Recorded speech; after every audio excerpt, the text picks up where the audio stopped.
Right. You went in the chapel, she was by your side. After you done married, you're feeling okay. Boo Boo Mel, just listen to what people have to say. When you see your madam walking middle of the street, people just stand up and look down at she crooked feet. I will say she husband those perpendicular. So everybody just call she Madam Dracula.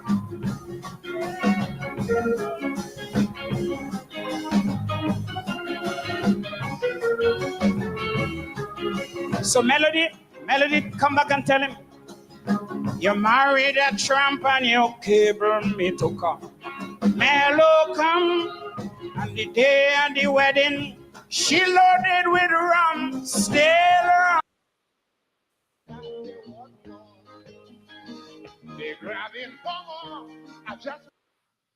Welcome to Caribbean Insight. They're grabbing bongo. I just want to ask them to be sure. How much is enough? How much is enough? In flashy shares, they trick their hands. They rob them old people land. How much is enough? How much is enough? Now, to bed on a beach, can't pass. They fence every blade of grass. Mr. Millionaire, your feelings here. You're treating we rough. How much is enough? Beaches for everybody to share. And how much is enough? For the buying and the dumping everywhere. Boy, how much is enough? Who tell them to fence from the beach from we? How much is enough? But where the hell they get that story? Boy, how much is enough?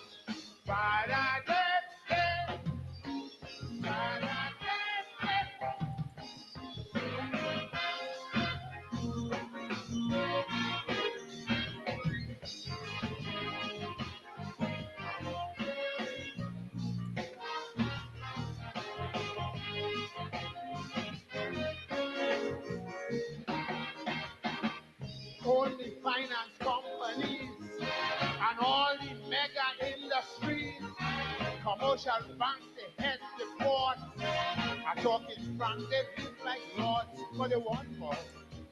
They grab it, come on, they are the big and tough. Put broke on the avenue. Look how quick they grab their food. West Orange, they back the sea to build some big monstrosities, and they want more. They grab in power with a total repugnance for the poor. How much is enough? How much is enough? The poor corporate fisherman, they're pushing them off the land. How much is enough? How much is enough? Hell, not because you pay. Welcome to Caribbean Insight. We have an explosion of Caribbean video.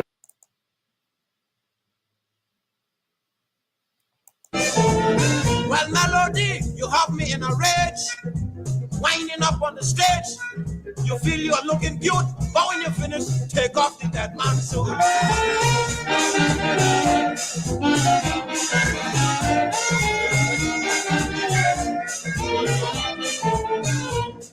You shouldn't tell me that this is what I am compelled to tell you flat.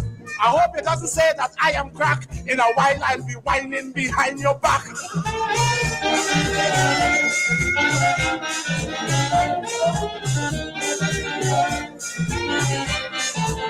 Well, believe, don't touch my flesh. I wouldn't say you're fresh. Back to back, belly to belly, and I think you are slack.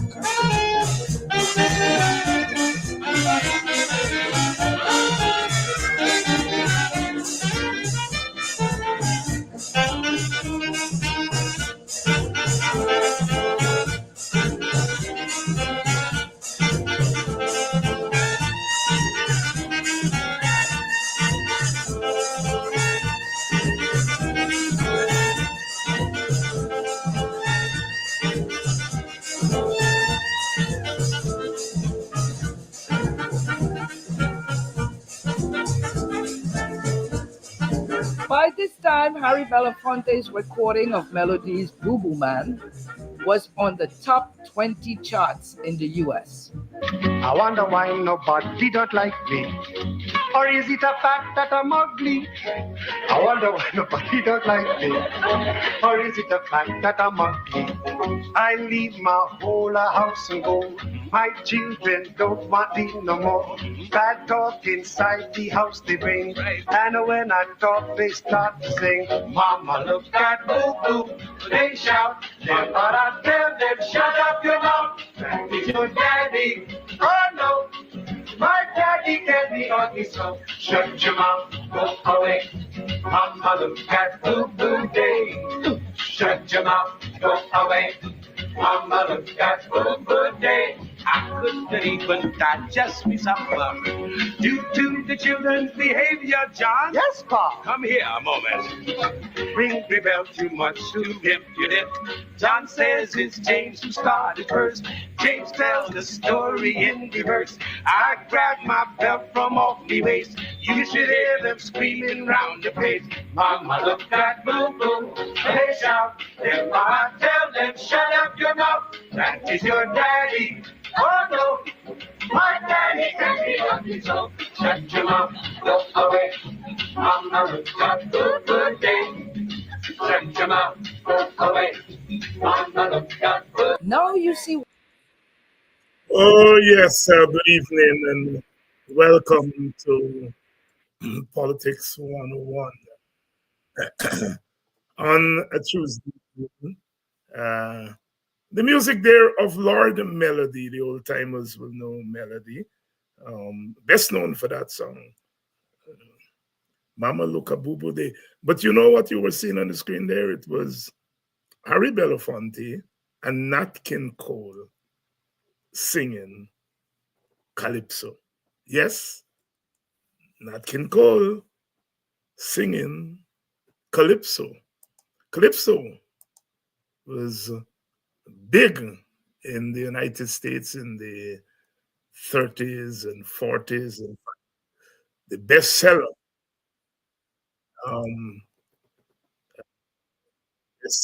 Bestseller.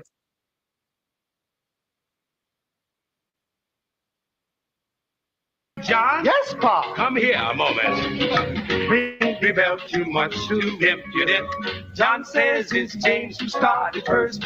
James tells the story in reverse. I grabbed my belt from off me waist. You should hear them screaming round the place. Mama look at Boo Boo, they shout. Then Mama tell them shut up your mouth. That is your daddy. Oh no, my daddy can be ugly, so shut your mouth, go away. Mama look at Boo Boo Day. Shut your mouth, go away. Mama look at Boo. Now you see why it's only happening in one yes. place. On Yes, the great Nat King Cole, along there with Harry Belafonte, singing Lord Melody, Mama Look a Boo Boo Day. Yes, Nat King Cole sang Calypso too.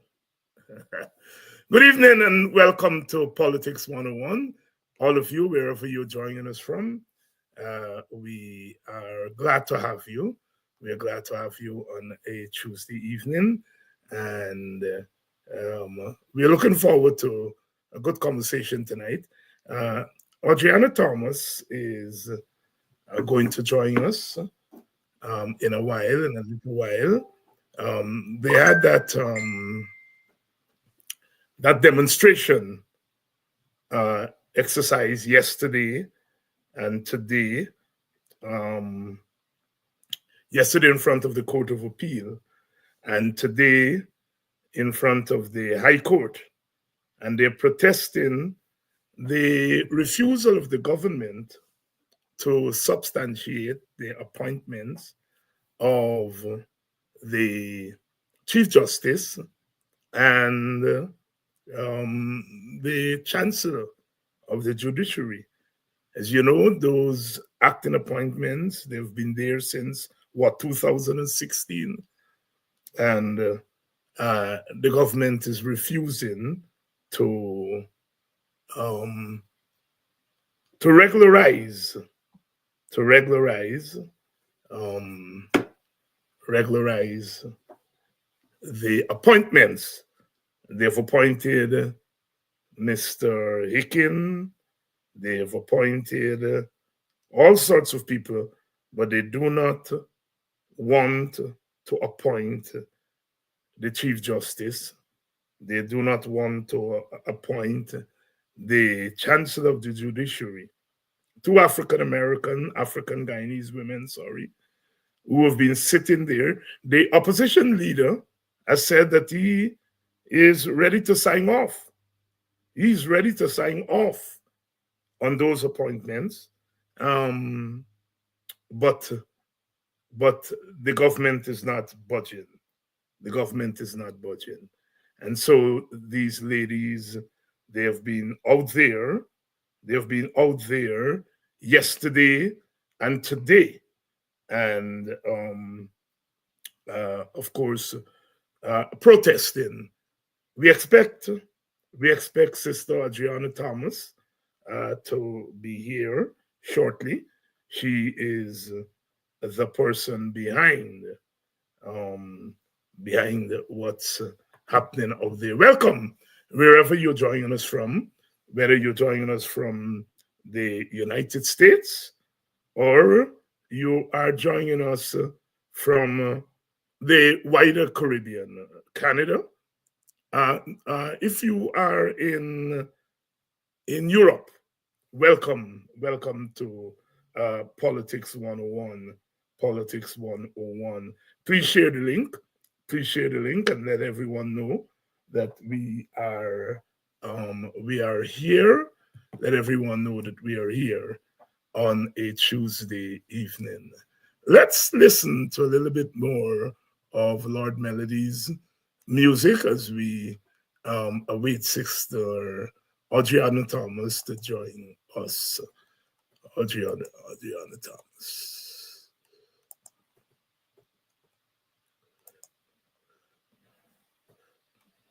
Lafonte doing Calypso would bring great. Come and make love to me.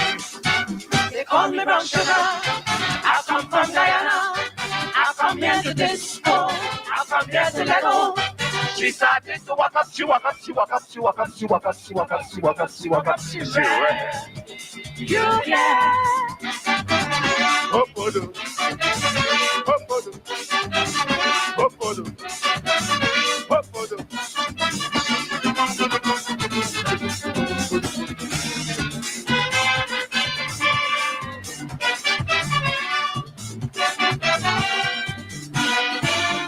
She said, call me brown sugar. She was higher than high.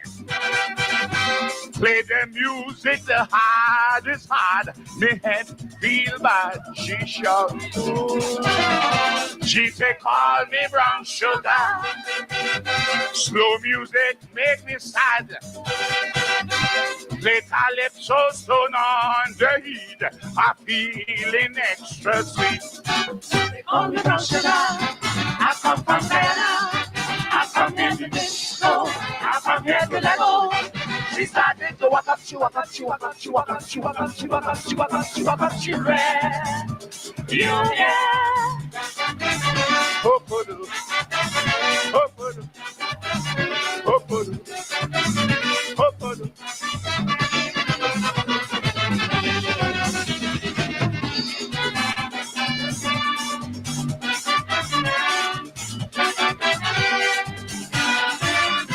She said, call me brown sugar. I could make you feel sweet. I am youthful, just 21. Oh me, oh my, let's have some fun. She said, call me brown sugar. Got you walk to the bar. Barman, have a drink on me. I'm feeling so happy. They call me brown sugar. I come from Guyana. I come here to disco. I come here to let go. She started to walk up, she ran. You yeah. In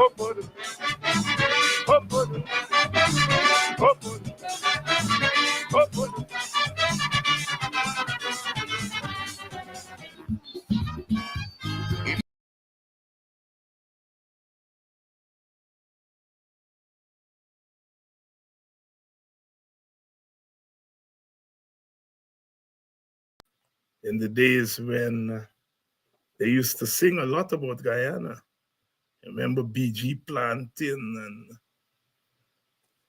Sparrow telling the doctor, don't ban the BG planting, cause a lot of trouble in Trinidad.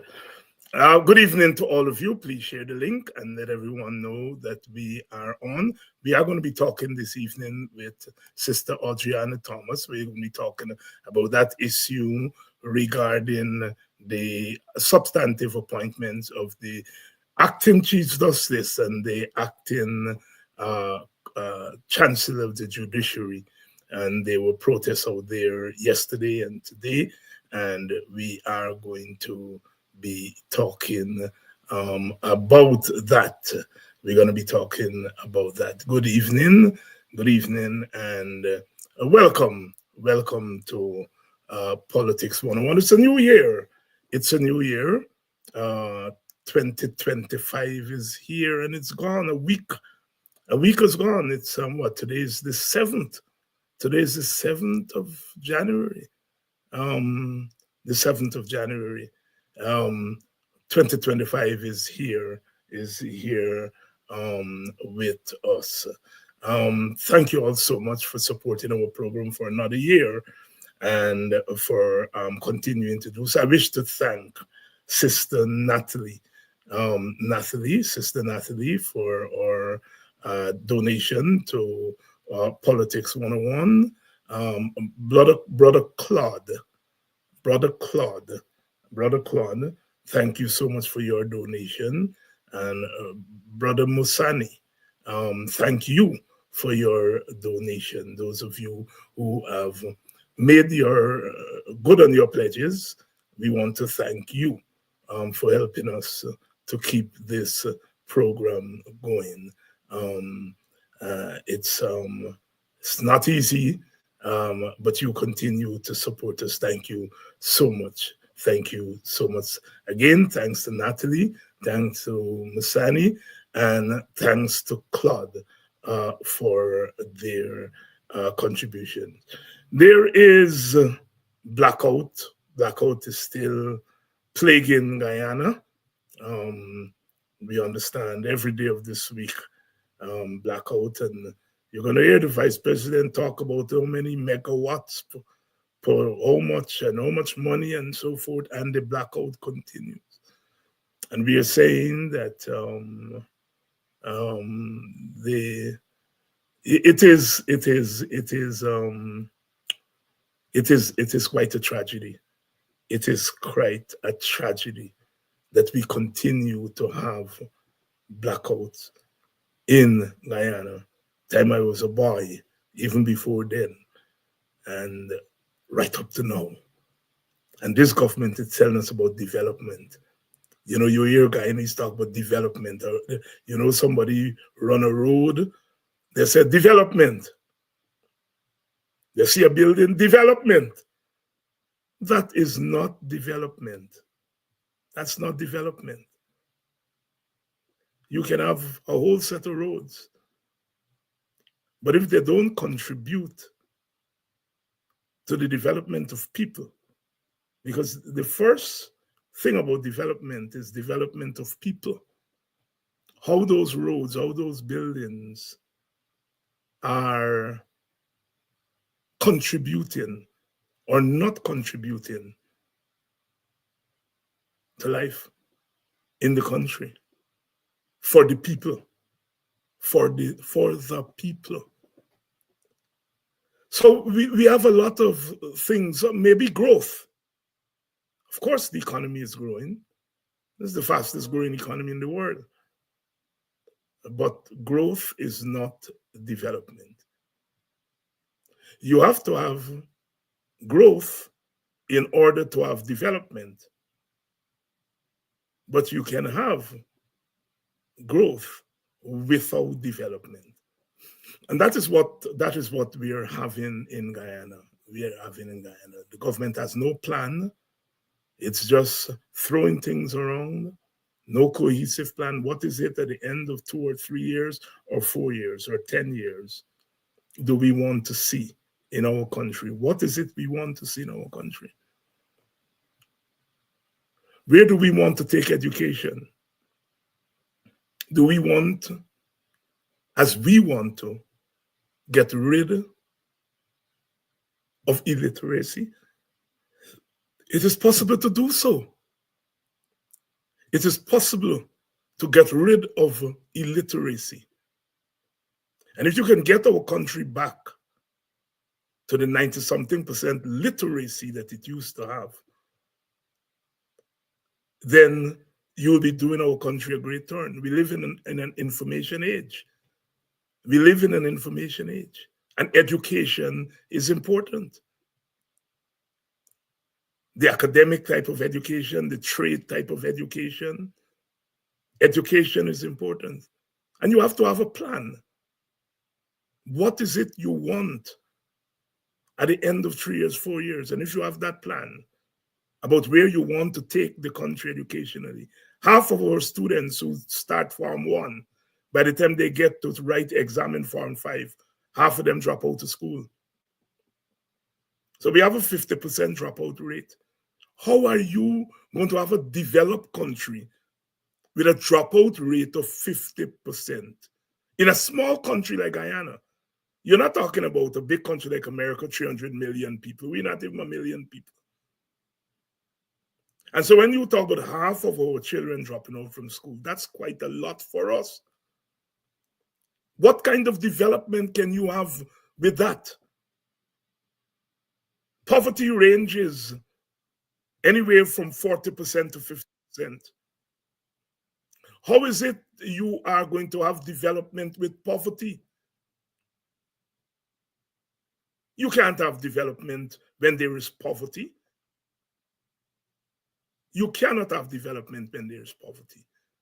So we are not seeing any coherent, cohesive plan on the part of this government to develop our country. And development is, as I said, is not putting up a building. And it aches me that a country that used to be a very educated country, they don't throw wrong words. Development. A little concrete road through a little place, development. We are socializing an ignorant populace. And the PPP is doing that. Anybody says I'm black, they're racist. So you have all generations of our people who are growing up and not knowing the meaning of terms.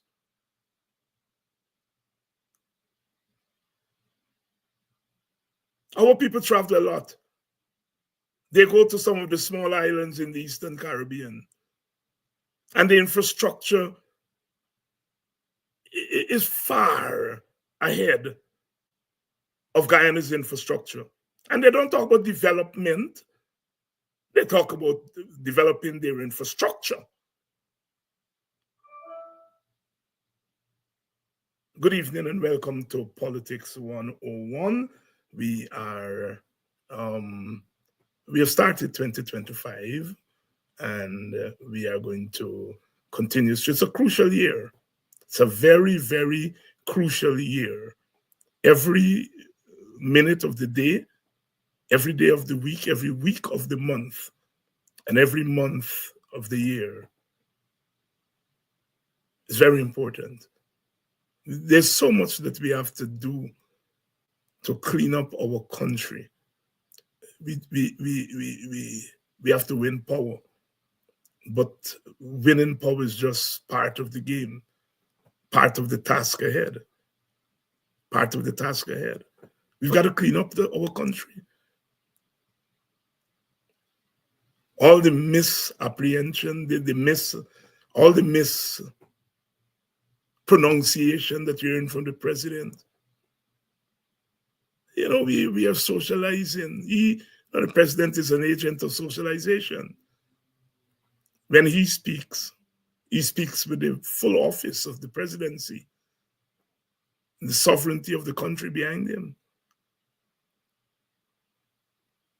And when he is as careless as he is, you can imagine what is being passed down to the rest of the society. A good evening to all of you. Welcome to Politics 101. Somebody's saying here it's 85% illiteracy rate.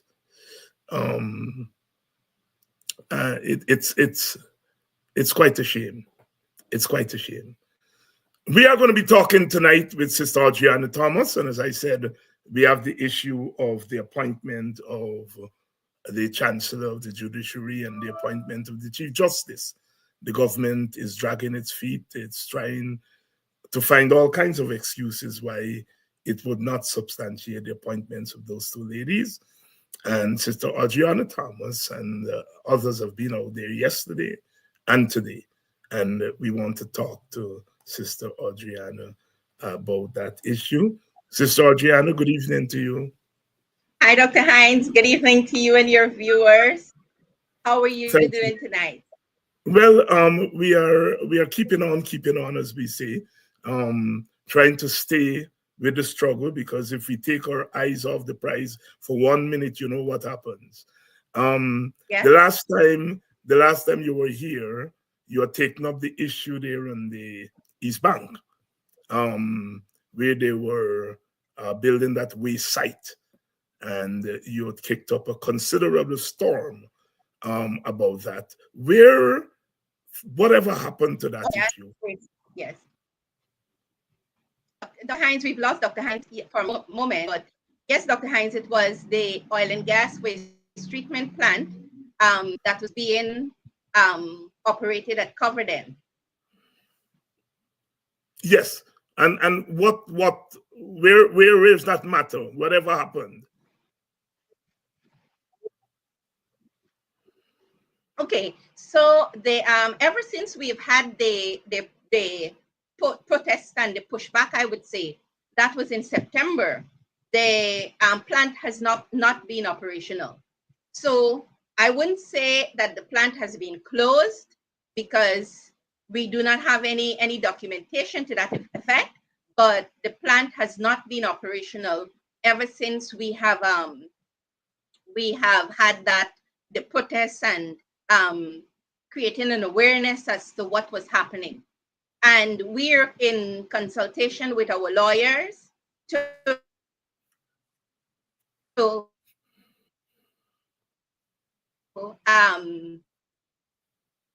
bring the matter. Yes, Dr. Hines, I think.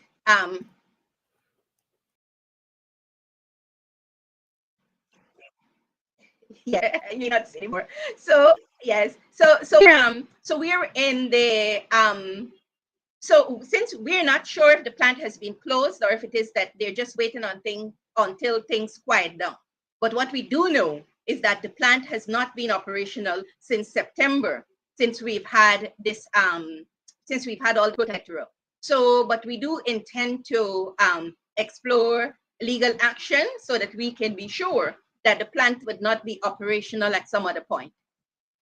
The plant would not be operational. Sister Audreyanna Thomas here tonight, talking about that waste plant that they had built there in Coverdale, and she and others from the community had raised their voices. And as she said, the project seems to have been put on hold. Yes. The plant is not operational. Before we get to what we want to talk about tonight substantively, you were part of a panel that discussed the issue of land. The government recently passed a bill. Well, it's a law now. I think the president has assented to it, giving the government more power to grab people's lands. And the African Guyanese community, led by IPAD G, raised their voices and arguing that the law, as it is being presented, would lead to the grabbing of African ancestral lands. And you were part of that. You were part of that panel. Your thoughts on the issue? Yes, Dr. Hines. Dr. Hines, before I mentioned that, you said something earlier, which is an introduction to my response. You said that in terms of how we're being socialized in the society, it's almost in a very, to have a very simplistic view of life. And even as it relates to our leaders, it's almost like having a very simplistic view in terms of how policies and development programs and solutions are developed. And I'll share this with you. When I'm going to come to the point, but I'd like to do a little preamble before to put that in context.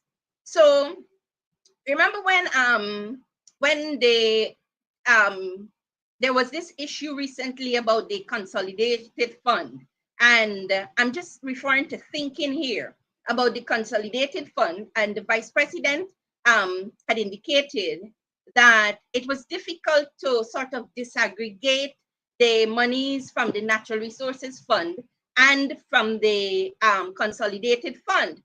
And when you listen to the vice president, one wonders whether the vice president thinks that the population is, or that we're not thinking people. Because I'm thinking that Ghana is a 750,000 people country, 83,000 square miles. And Mumbai has 30 million people. This is the city of Mumbai. And how is it then in a city of Mumbai, are they able to administer and manage 30 million people and businesses? And the vice president is saying, in our context, India has 1-point-something billion people. Mumbai has 30 million people, which is half of the population of Italy. The population of Italy is about 60 million. I'm just here showing scale.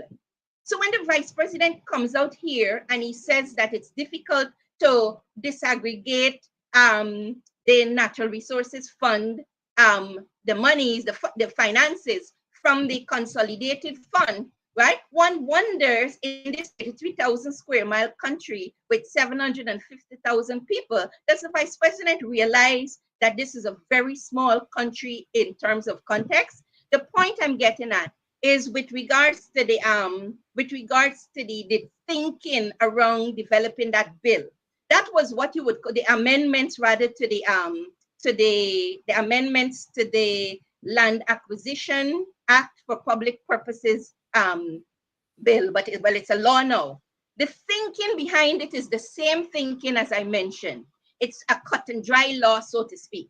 So there was this issue in Peters Hall, and in order to get around that issue, that was the issue where the government was building the bridge, and some of the people took the government to court, and then the court indicated that the government should provide the agreements for all of the people. So, I guess somebody came up with this bright idea to amend the laws to give the government more powers. But what the government did not realize in thinking about amending the laws is the complexity of land in the Guyanese context.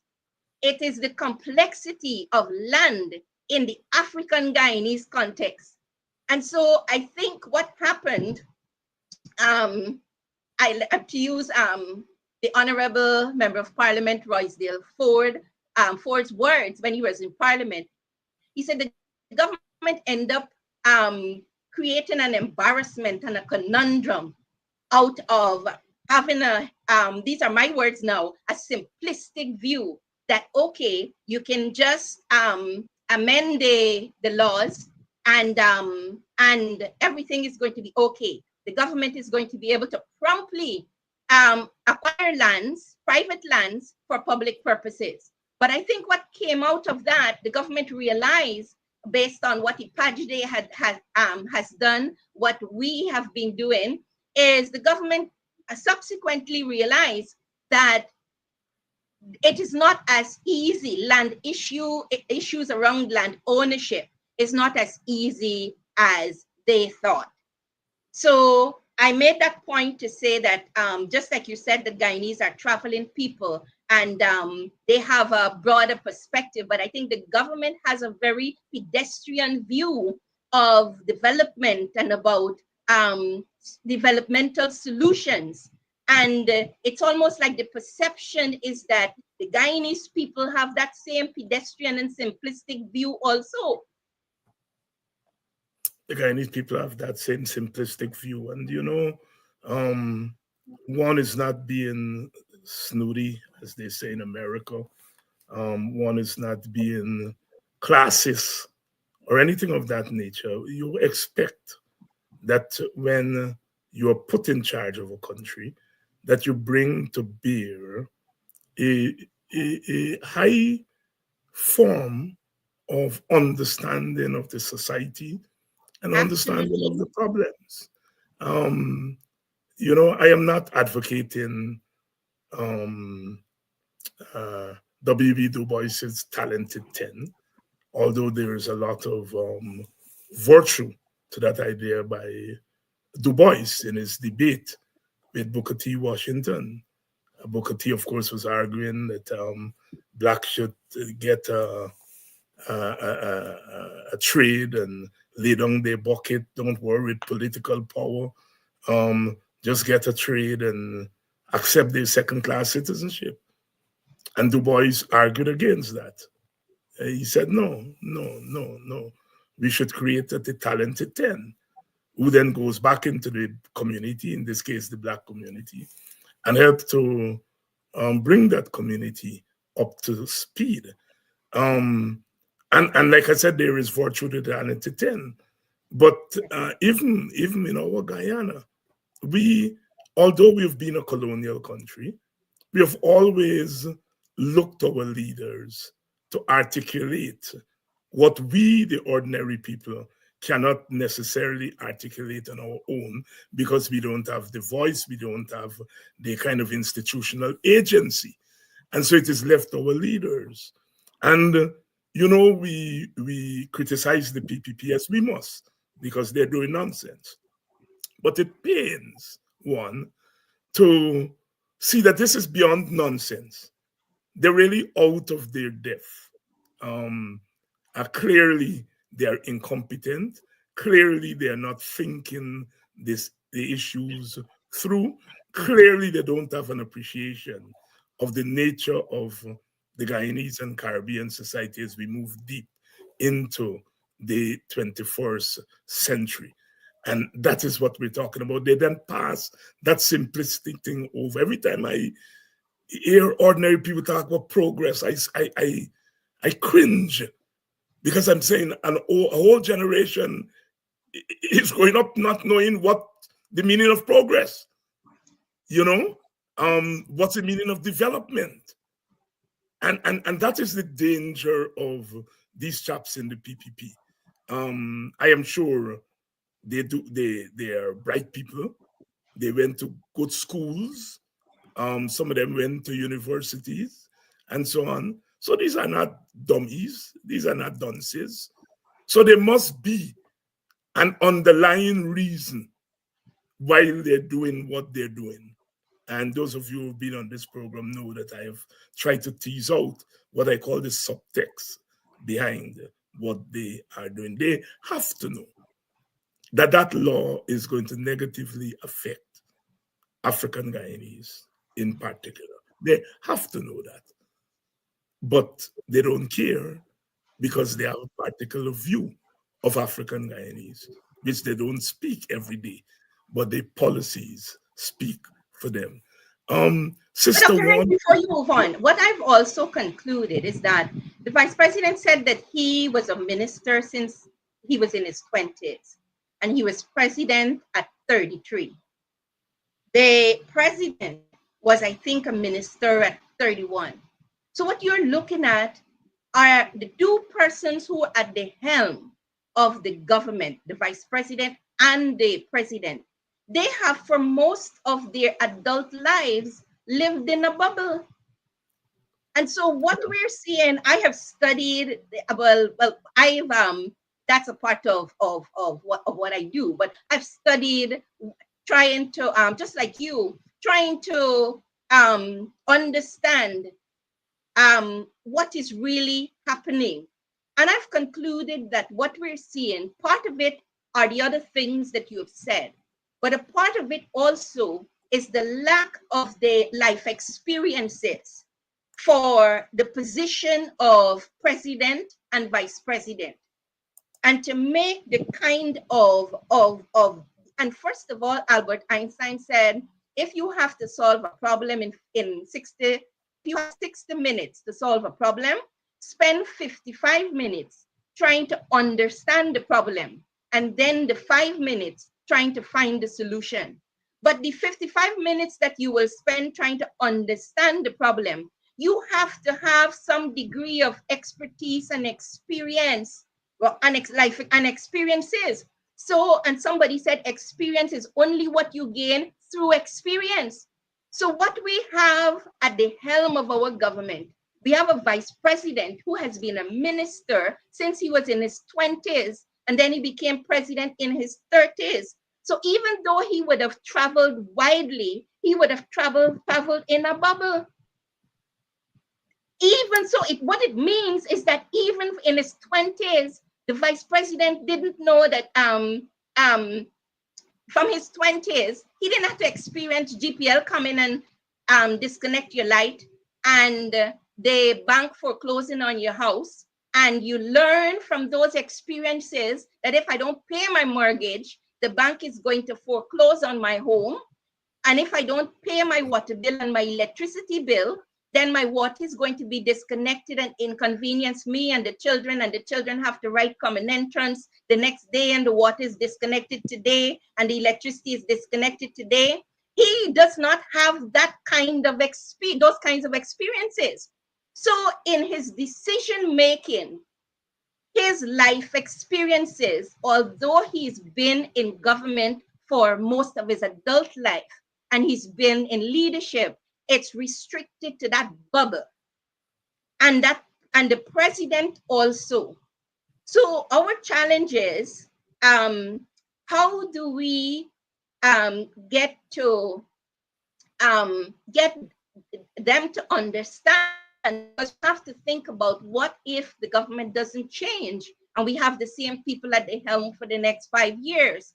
How do we break through this bubble? So when the president says, when people talk about racism, show me the evidence, it's a part of that bubble that he has been living in for most of his adult life. Sister Audreyanna Thomas of the Citizens Movement. That's what they are calling themselves. And you've been out on the streets yesterday.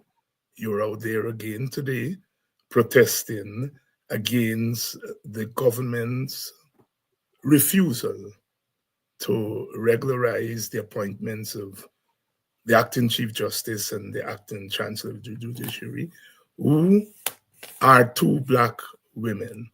You know, they don't just happen to be Black women. I was about to say that, but they are two Black women, two Black professional women. They have been acting in the position there for almost 8 years. They have demonstrated their competency. One cannot look at Roxanne George or Janet Cummins and say that they don't know the way around the law.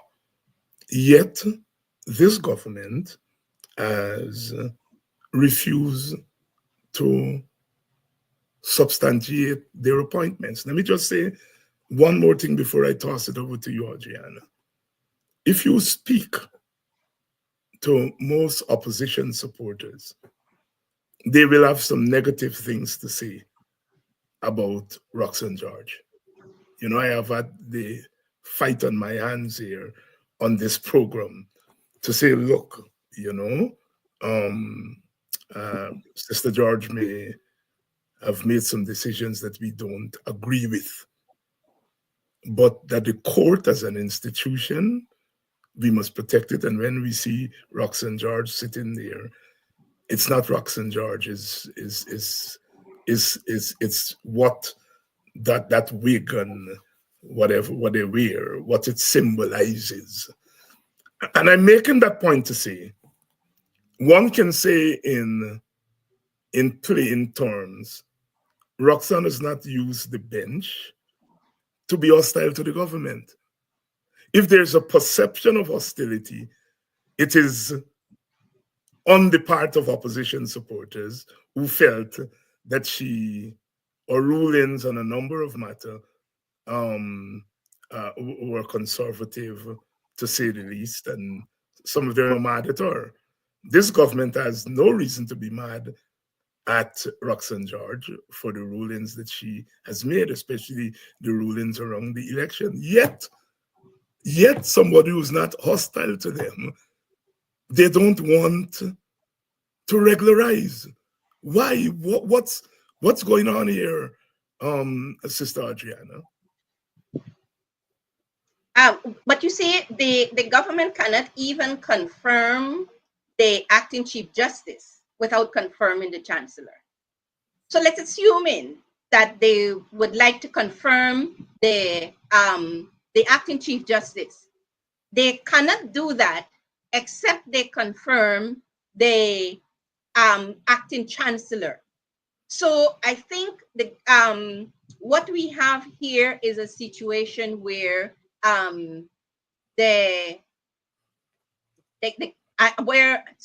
yes, that is one side of the issue.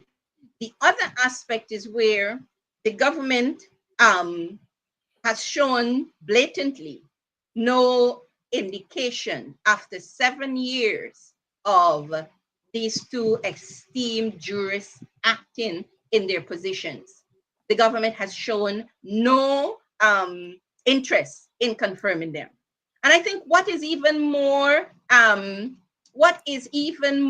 interesting is that the government has not even provided the people of this country with a reason, with what was if it is that the government does not want to confirm them, what is the criteria that was used to evaluate their performances. So what we would like to ask the government is what criteria, what mechanism was used to evaluate the performance of the Commissioner of Police, Clifton Hickins, for the government to determine that he was fit and proper to be the Commissioner of Police by any means necessary. And what is the mechanism that is being used to determine whether the government confirms the Chief Justice and the Chancellor of the Judiciary? So apparently the government has different mechanisms for evaluating performances. And so I think what the protests that we've been having and the awareness that we are trying to create, and it's more than awareness, it's also raising the level of consciousness also that the government must not and cannot anymore think that they can come to the people of this country and say, we do not want the acting Chancellor in this position. We do not want the acting Chief Justice in this position, and we're going to remove them. No, we must say why. And you're not going to move them until you tell us why. And you're not going to remove them until you say to us that these are the criteria, these are this is the mechanism that was used to evaluate their performances. What we would also like to see is what is the criteria that was used in the selection process for, let's say, perhaps because if they're removed, the government has to find other persons to be replaced in those positions. So the government must have some kind of a mechanism to determine suitability for their successors. So I really do think that the time has come for us to say to the government that as a people of Guyana, we've really had enough of this pedestrian and simplistic approach to governance, to decision making, which would impact our lives, and which could impact our lives in ways that that can be negatively or positively. You were out there yesterday, and you were out there again today, as part of the protest. First of all, what was the and I rather suspect that you may have answered this question in your previous comments, but what was the straw that broke the camel back that said enough is enough? We're going on the road with this thing. I suspect it's the Hickens thing. It's the Hickens matter, but I think also the president's year-end had a year-end speech where I think he was asking that he hasn't set a date yet for appointing the for the appointments, and he will decide something to that effect, that he will decide. I don't want to misquote him, but that was his comments at the end of the year was really the straw, and the Hickens appointment. I think those two things were really the straw that broke the camel's back, where we've decided that no, the president is really playing games, and we need to send the president a message that we're not playing games, or we're not playing games anymore. And what has been the response to the protests over the last couple of days? Well, we've had a few persons came out. I must say that we didn't have a crowd much, but somebody was saying yesterday that the Bible says 1 will put 1,000 to flight and 2 will put 10,000 to flight. So don't let us look at the crowd. Let us look at the fact that people came out. And so people came out. We had women came out, and we didn't have a big crowd, like I said, but I think what was big was the media coverage. And I'd like to say, and so the message went abroad, because even as I was walking through the street, somebody was telling me that I was looking at the program live. And so I would like to thank, on behalf of the persons who came out and who is supporting with this protest, I would like to thank all of those, the media, the social media personalities and agencies for coming out and broadcasting our messages. Some persons, I understand, did it live. I didn't know that at the time. Some persons did it live, and then today again we were out at the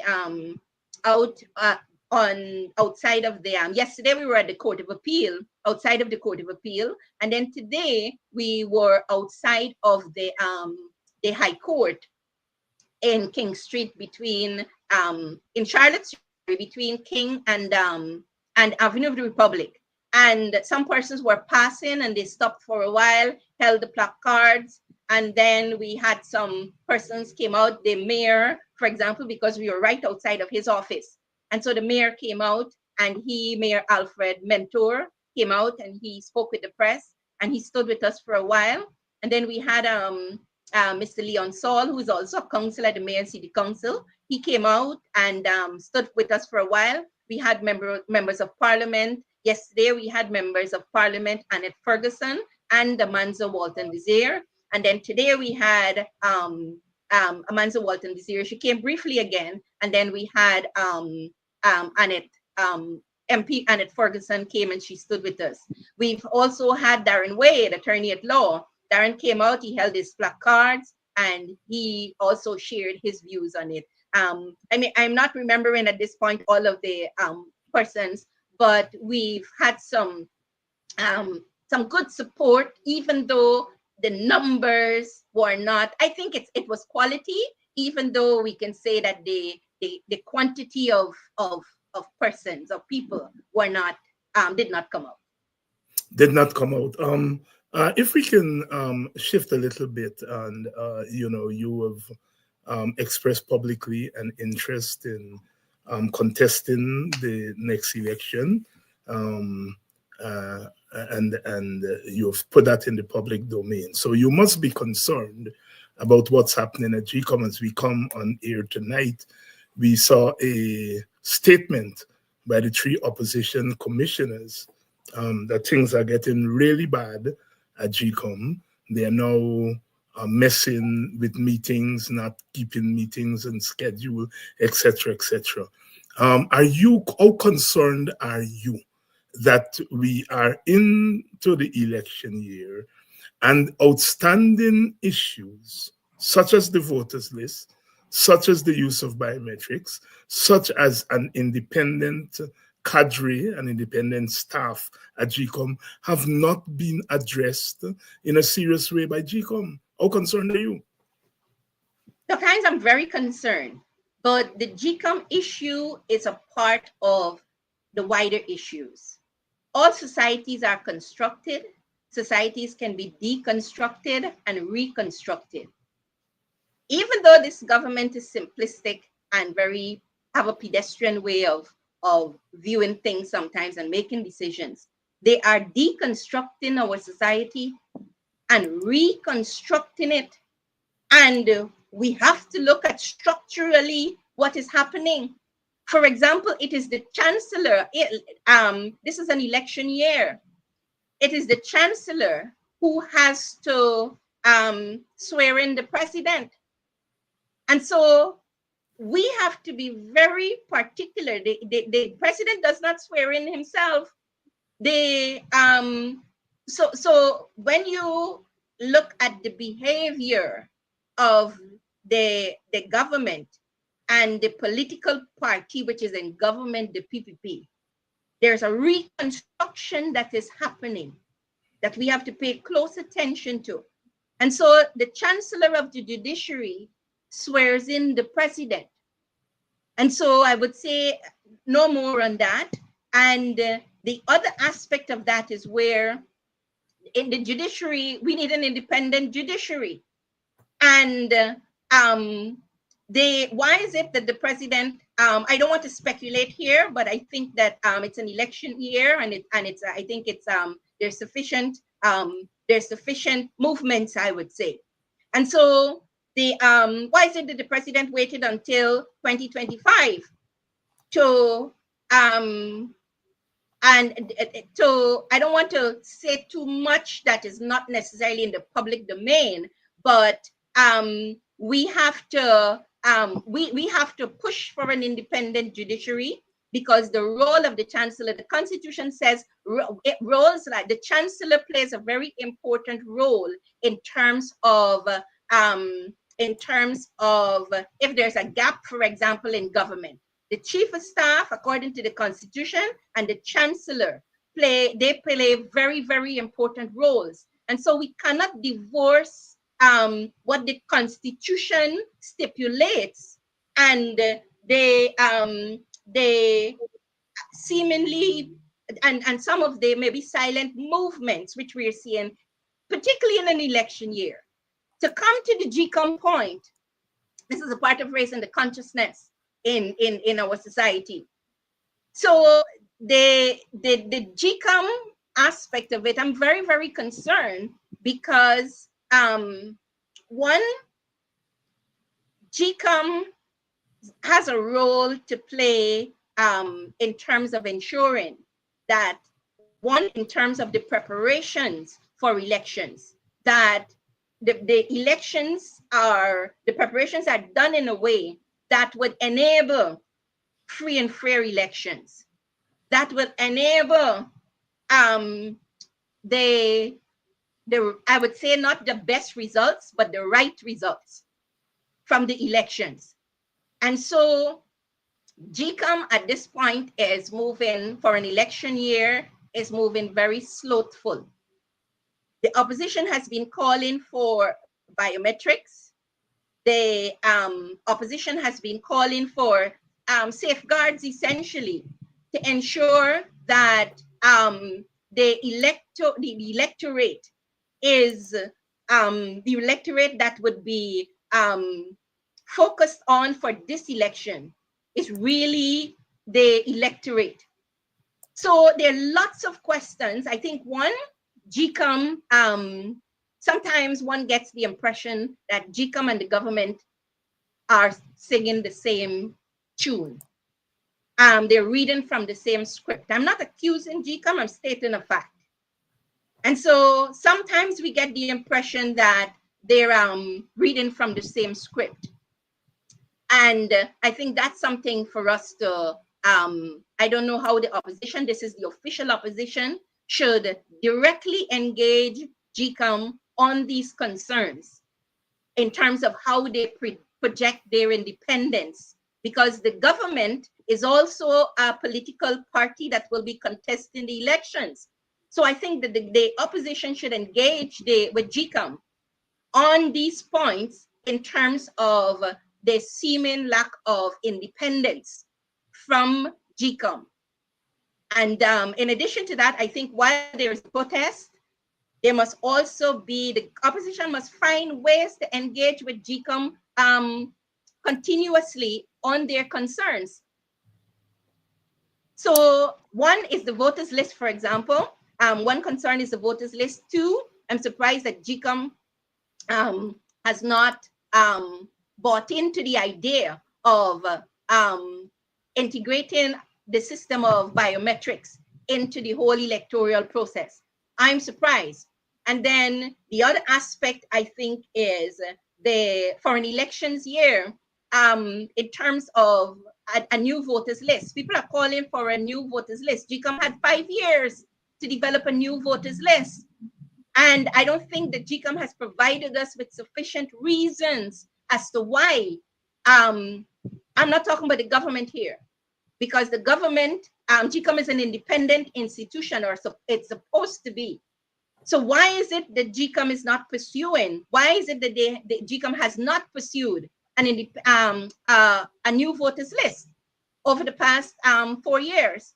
So I think that the opposition needs to find a way to engage with GCOM more regularly and more directly, as against just in the media. Meet with GCOM, the GCOM in whatever form, and then broadcast it in the media that you've met with them and you've given them 1 month to address these issues. If they have not addressed the issues, then ask to meet with them again and give them another month, as against making just blanket and general statements.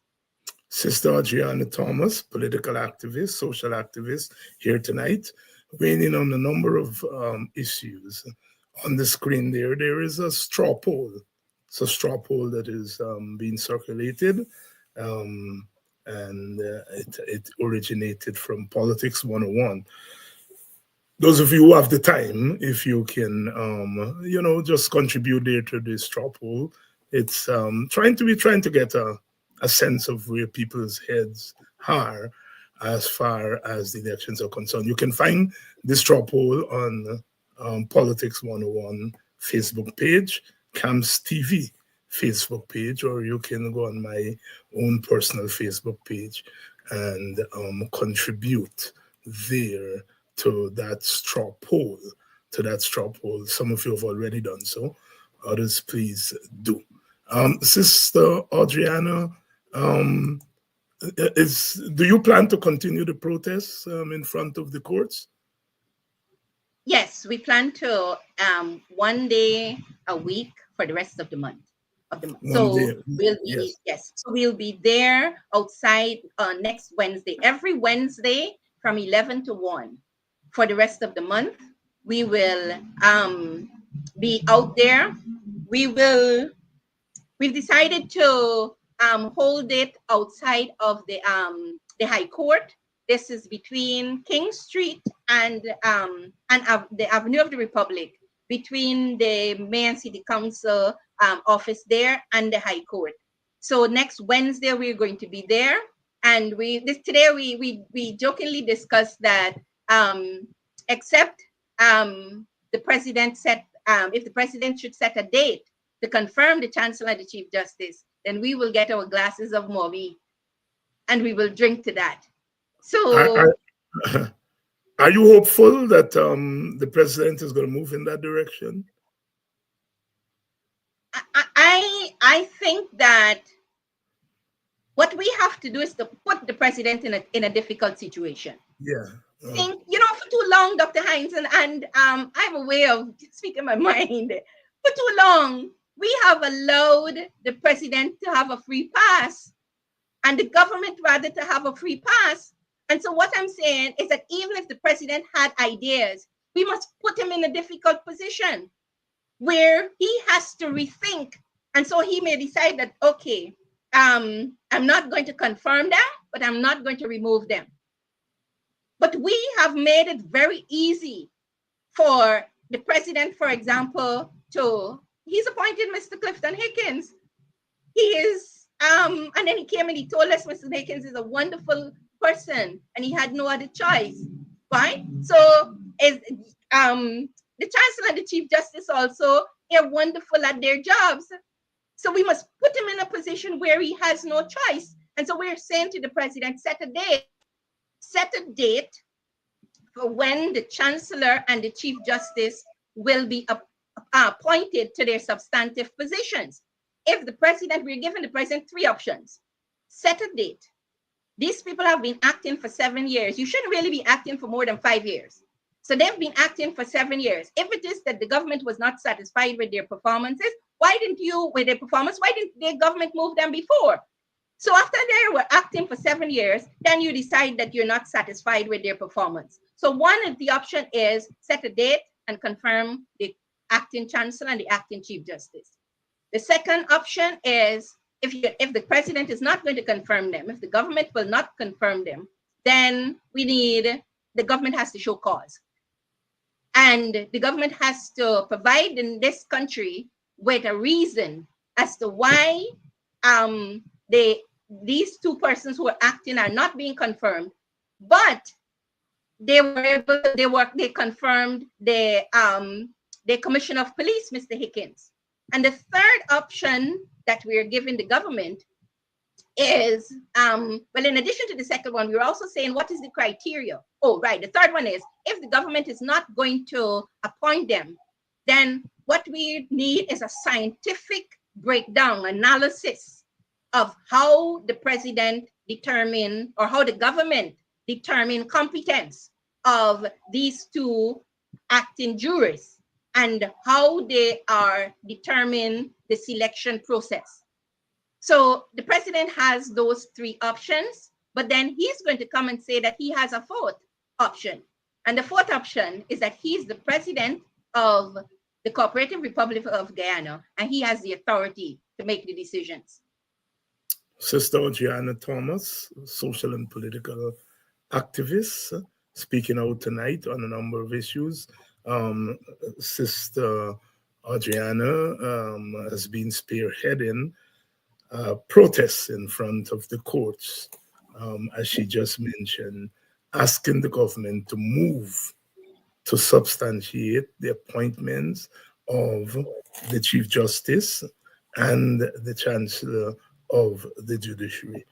The government has been dancing around, playing games since it came to office, and these ladies and gentlemen are asking the government to do something and to appoint those 2 ladies substantively to their position. Sister Audreyanna, you're a projects person among other things. And so you must have some thoughts as you watch the government roll out this $100,000 cash grant, the chaos, in some cases, mayhem, as Guyanese try to get this $100,000.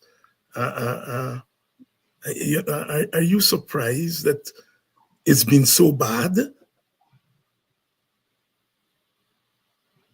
I am not surprised because from an institutional standpoint, the head really, an organization, a country takes on the form of its head.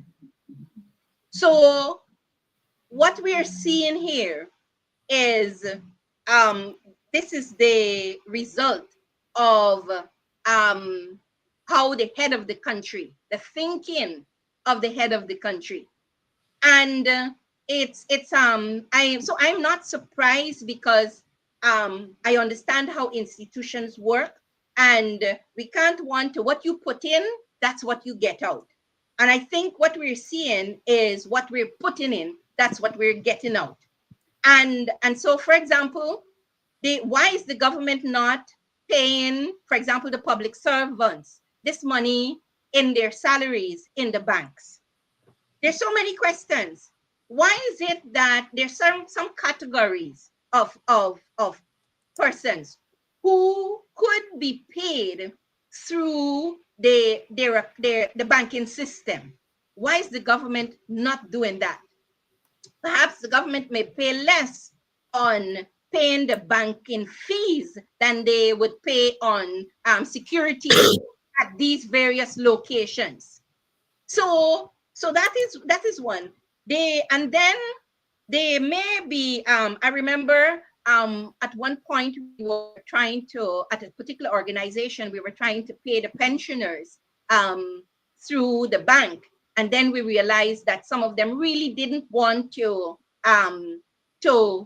open bank accounts, or they didn't want to be paid through the banks. So there will be categories of persons who may not want to be paid through the bank, or may not even have bank accounts. But that should not be the majority. So I think, Dr. Hines, let us ask ourselves, if the government is having, if there's all of this confusion to pay $100,000 in a country that has 750,000 people. I try to imagine in India with 1 point something billion people, how do they administer developmental and how do they do governance? What I'm saying here is that the government must understand that it's not that we don't know better. And it's not that, so what we're saying is that they are, like I told you, but Mumbai has 30 million people in one city. How do you administer cash grants around 30 million people in a city? So I think that this is a part of the institutional breakdown. Let me give you an example. When the government came in, the government fired a lot of public servants. You have a lot of competent public servants who are at home not doing anything, while the president is having a 5:30 in the morning meeting about the incompetence in the implementation of government programs. That's because he fired the competent people. And so the competent people are at home, right? Sitting down, watching the president, sitting down doing nothing, watching the president having 5:30 in the morning's meeting. And while they are at home, Gaisuko, for example, Gaisuko produced 34,000 tons of sugar last year. Dr. Hines, when the APNU and AFC government left in 2020, with all the reorganization and the disruption and closing of 4 estates, they handed to this PPPC government a sugar industry that was producing 89,000 tons of sugar in 2020, almost 3 times more sugar than what was produced for this year. With all the disruption, you know why? It's because they were the management at the time, they were competent. They had competence. And so now the Minister of Agriculture said last week, he said they're going to shake up the management at Gaisuko, but they're going to leave the chief executive.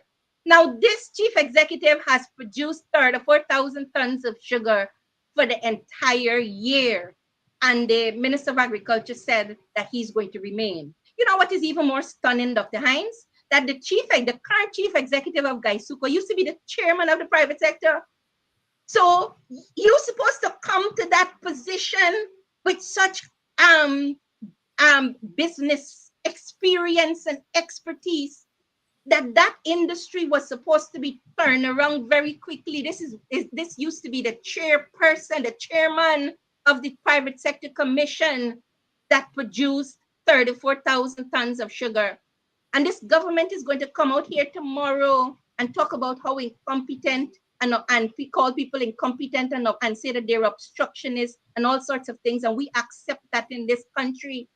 And so They are part of coming back to the cash grant point. I'm coming back to the cash grant point. So what we're seeing with the cash grant is an absence of competent institutions, competent, competent, competent institutions, competent, I'm trying not to accuse people of being incompetent, but competence essentially at the institutional level, competence at the conceptual level of government, because even the way how something is conceptualized, it will impact on the design and the implementation.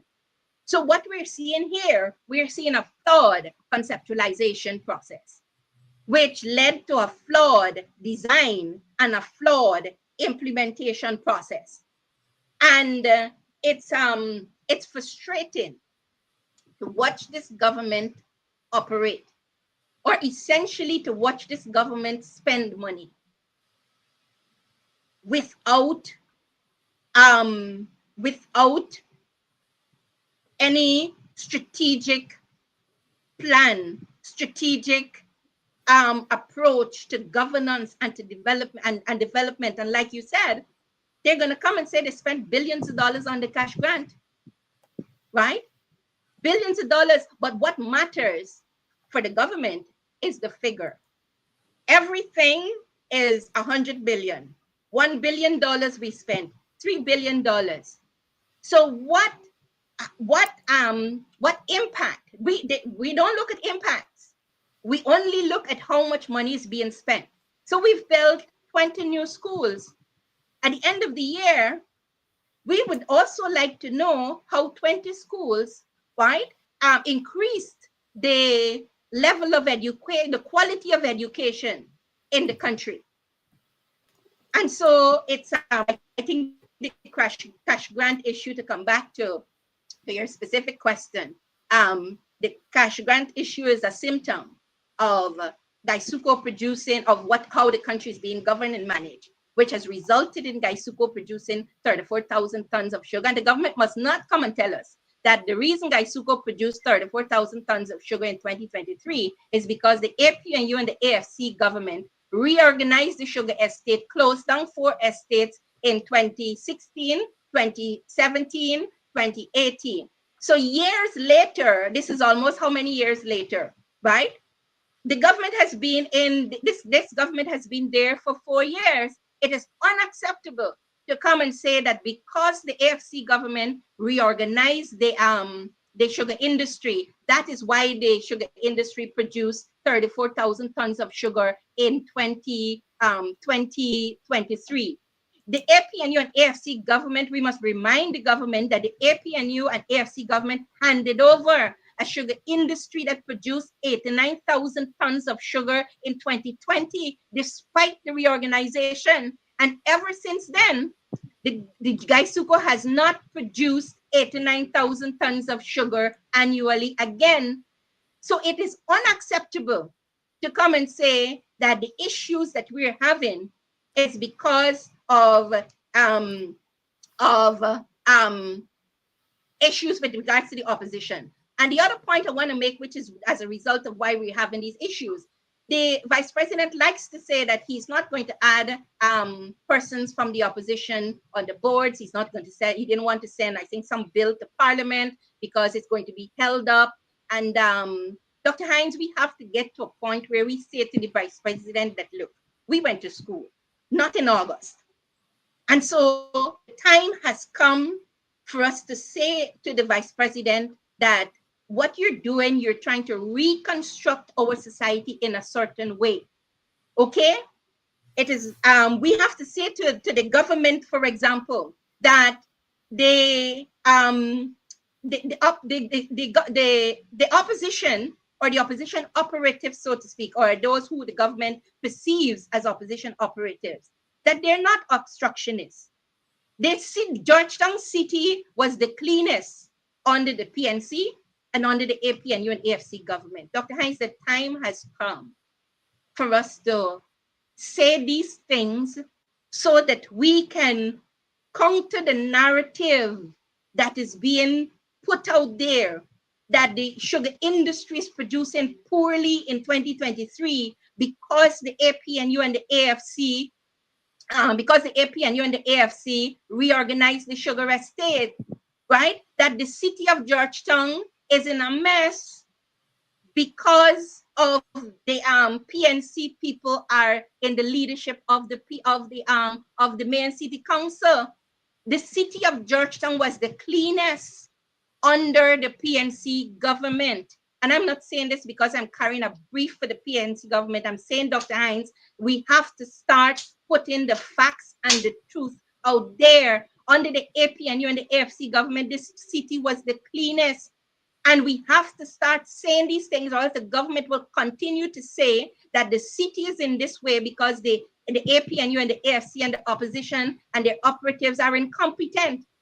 And unless we address it this way, if we want to solve a problem, we have to be honest and factual about what are the issues. And the government has gotten away with what they've gotten away with because too many of us, I'm not saying us necessarily as me as a part of the opposition, but I'm saying us in the context of me as a citizen of Guyana, we have remained quiet while the government continues to govern in a poor way and continue to peddle a narrative that is because of the opposition, and we're not doing anything to ensure that we have a better society, or not anything, but we're not necessarily doing enough to ensure that we have a better society and better governance. Better society and better governance, Sister Audreyanna Thomas. And while Sister Audreyanna was talking about Gaisuko, she was not talking as someone who doesn't understand what's happening. She worked at the Gaisuko as the PRO, public relations specialist there during the coalition government. So she knows what she's talking about. Sister Audreyanna, is there anything you would like to leave us with as we wind down our program? Anything that you really wanted to comment on? You're free to do so now. Dr. Hines, a big concern for me is I'm hearing the opposition saying a lot of when we get into government and when we get into government. What happens if you do not get into government? And I am very concerned. I am very, very concerned. Not that I'm thinking that the opposition can't get into government, because I do believe that the opposition has a good chance, right, to be the next government. But in life, there's so much over which we don't have control over. What is the opposition? What is the plan that the opposition has to transform or to influence the transformation of the lives of the people in its constituencies if it does not get into government, or if it gets into government? If the opposition gets into government, then they will be able to be in authority to hopefully transform the lives and communities of not only their constituencies, but the entire country. But I am concerned that also that what if that doesn't happen? So the opposition has to, and this is what I'm saying from now, while you're in the opposition, develop a strategy to influence transformation within your constituencies, transformation of the lives of the people in your constituencies. And that is a big concern for me, because I think that particularly from 2020 to 2025, this current PPPC government has used the seat of power in a way that I am still shocked after 5 years. I don't think many of us saw this coming. And it has been an onslaught, a consistent onslaught on, usually when a government changes, the government may go after operatives directly from the opposition. For example, they may go after the leader of the opposition. They may go after the former president, former ministers. What we have seen, what is different with this government from 2020 to 2025, the government went after ordinary Guyanese people who were supporters of the opposition or who were perceived as supporters of the opposition. That was different, very different. And it requires a political response. So even while you may have, and if the opposition is weak, then you will have a weak civil society. So we're seeing a weak civil society because the opposition serves as a buffer between the civil society and the power of the executive. So the opposition mitigates against the excesses between the civil society and the government. So I'm just sharing, these are some of the things based on my observations. I'll tell you quickly. After I was protesting against that oil and gas waste treatment plant, GRA sent me a letter on the same day when I was on your program. The letter is dated September 6th. GRA sent me a letter for taxes. I have a little company that I run for taxes from 2017 to 2024. Now, GRA doesn't wake up one day and decide that they're going to send Audreyanna Thomas on the same day when I am on a David Hines program, Dr. David Hines program, talking about this oil and gas waste treatment facility. And when at the same time, when I'm advocating for the closure of this oil and gas waste treatment facility. And so they sent me that letter demanding, it was PAYE, demanding PAYE from 2017 to 2024. And that is about 8 years. And the company that we run, we hire consultants. And the consultants pay their own PAYE, so we don't pay PAYE. And we have submitted our tax returns for the company up to the 31st of December 2023. So GRA has all of the documents for the company up to December 2023, and they're seeing all of the activities which were being conducted under the company. So I'm just sharing with you, Audreyanna, an ordinary citizen out there advocating, right? And then the next thing I know, GRA has sent me this letter demanding taxes. And if I don't respond, that they will take me to court. What the government was trying to do is to shut me up. Yeah. Now, Yeah. now, Dr. Hines, I know we're going over time. I'll wrap up here. Now, Yeah. this is an oil and gas waste treatment plant, which next 20 years there can be an explosion of cancer, respiratory diseases in those communities. It is not that I was advocating because the government is trying to build houses and I am just out there as an irritant, right? But the government so badly wanted to have their oil and gas waste treatment plant that covered them, even though it was a health risk and environmental risk to the people in the community. And Audreyanna was the only voice that was left for a while. And the government came after me with the force of the state to shut me up. I'm just making a point in terms of the reason why we need a strong opposition to mitigate between civil society and the force of the state. Civil society and the force of the state, Audreyanna Thomas. It's always a pleasure having you on. Again, you will continue that protest in front of the High Court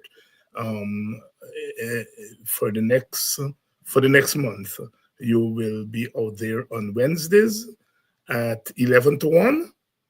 Yes, 11 to 1, yes. Every Wednesday for the rest of the month, we're going to be out there. We'll be in front of the, in Charlotte Street, between King and High Street, and right outside of the High Court there, every Wednesday from 11 to 1. And so please do come out. Women, please do come out and support our distinguished, highly esteemed jurists, the acting chancellor and acting chief justice. Acting chancellor and the acting chief justice, time for them to be appointed to their substantive positions. Audreyanna, always a pleasure. Thank you so much for coming on. Thank you for having me, Dr. Hines. And I'd also like to encourage you to, there's a saying, evil thrive where good men do nothing. Thank you very much. I do, please continue, because what you do also serve as a buffer between the powerful executive and the ordinary Guyanese people. And the ordinary Guyanese people, the force of the state and the buffer between the force of the state, that political parties are not only useful when they're in office, they are even more useful when they're out of office in a society like ours, where their supporters or their perceived supporters are under the heels of a government that is not playing sport when it comes to let loose in the power of government. Again, Audreyanna, thank you so much for coming on. Thank you. Have a wonderful night, Dr. Hines, and to your viewers, also have a wonderful night. And to you, the viewers, thank you so much for staying with us another evening. We're back. We took a couple of weeks off during the Christmas holidays to recharge. And I took the opportunity to spend some time with my family.